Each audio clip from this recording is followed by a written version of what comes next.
welcome to my channel. I'm Massa Joyce. If you're new here, thank you for watching. Please subscribe, like, and comment.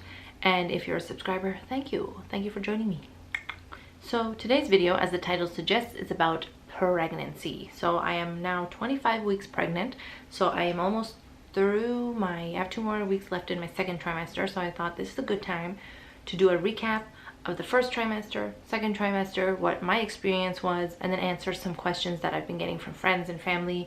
And yeah, I thought I would throw my opinion and my experience in the YouTube world and share what's happened to me so far.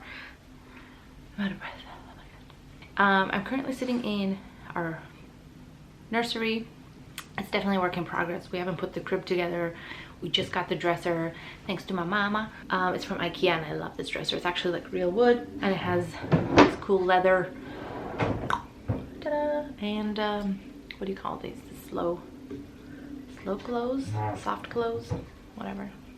And that's the crib back there, which we obviously have to set up, and there's a lot of stuff in here that I still have to sort through and fix and arrange. You know, just have some random stuff everywhere. We're already getting stuff from my registry, which is amazing.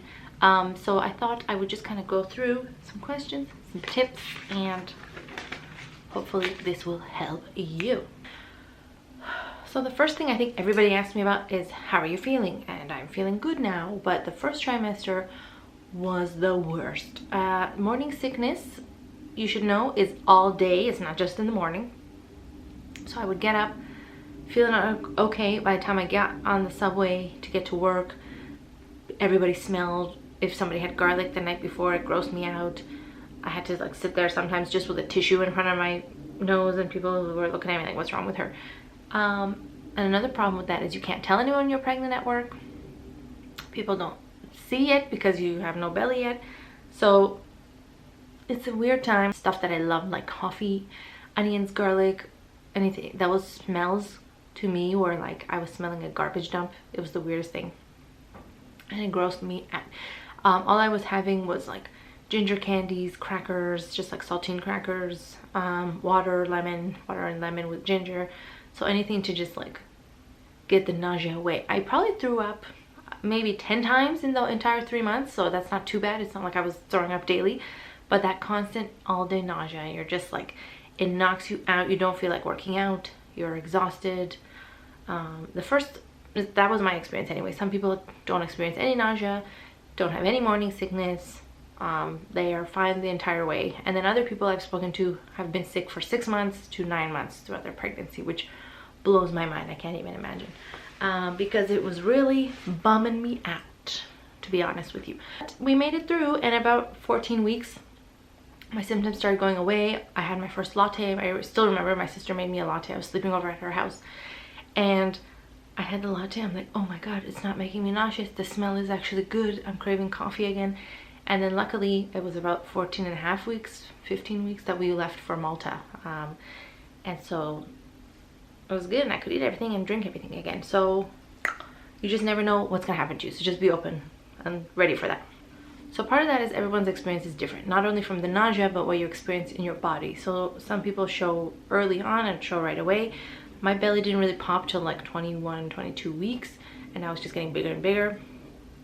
But but that first 3 months, even up to 4 months when I started telling people at work, nobody had any idea. They're like, oh, you're pregnant? What? Da, da, da. So it just depends how your body handles it. And also I heard your first pregnancy, your belly hasn't popped before, so your abs are still tighter, and a lot of times you show earlier in your second pregnancy.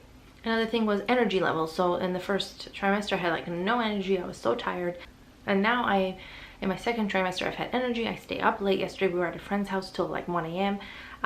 And my friend who just had a baby, she was like, I was always in bed by 9 p.m. I don't know how you're doing this. So it just depends how your body is going to react to things. So another thing to be aware of, you just don't know what's going to happen to you.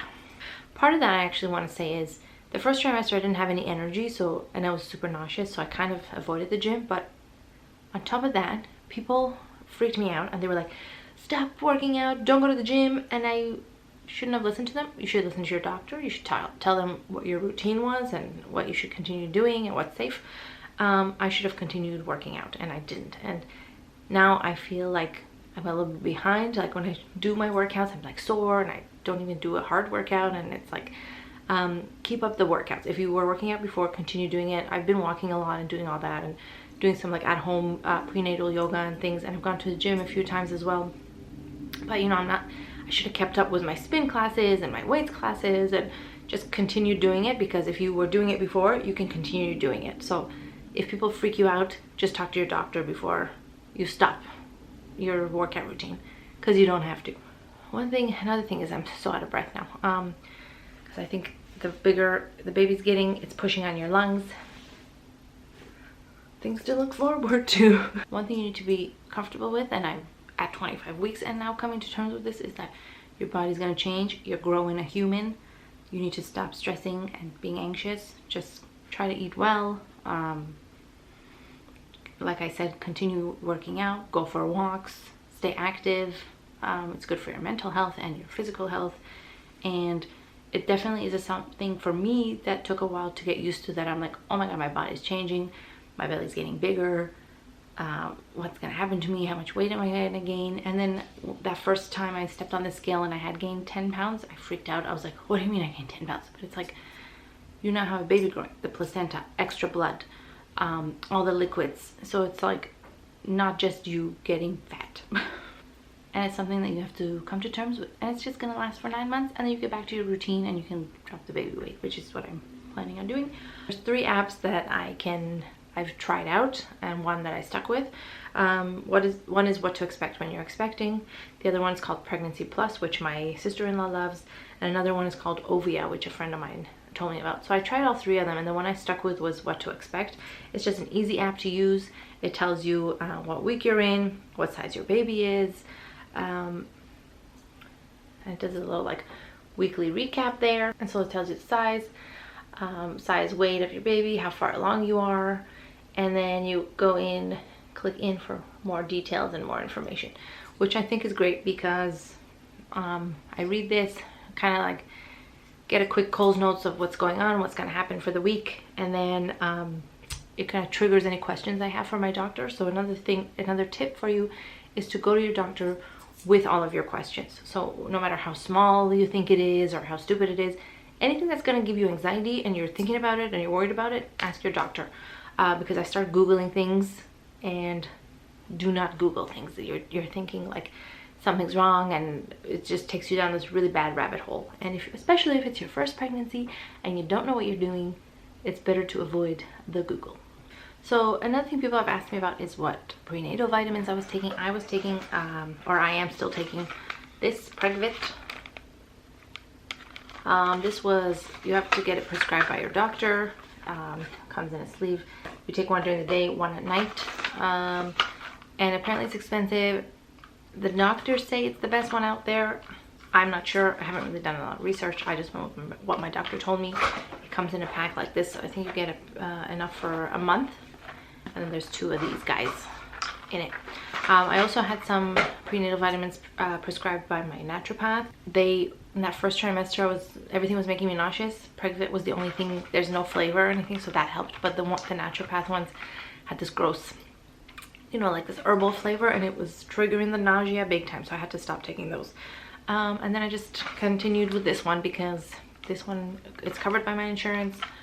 My doctor prescribed it, so I just stuck with that. One thing I'm doing for stretch marks is bio oil, which comes in this little bottle. And if you go to Costco, they usually give you a little travel size one too, and I took this with me to Malta and Palermo. I'll link my Palermo vlog up here. But yeah, I've been taking those, and so far I'm prone to stretch marks. Like I have stretch marks on my hips and on top of my boobs here from just puberty and growing up, but on my stomach, I've been using the bio oil, and a lot of other women I've talked to have used bio oil and they never got stretch marks. And I know it's genetic because I already know I have them and I get them, but so far I've been using the bio oil, no stretch marks, knock on wood. I think that's everything for today. Let me know down below if there's any other questions you have. I just wanted to do a quick recap, the first and second trimester so far, what I've experienced, and how my journey has been. So thank you.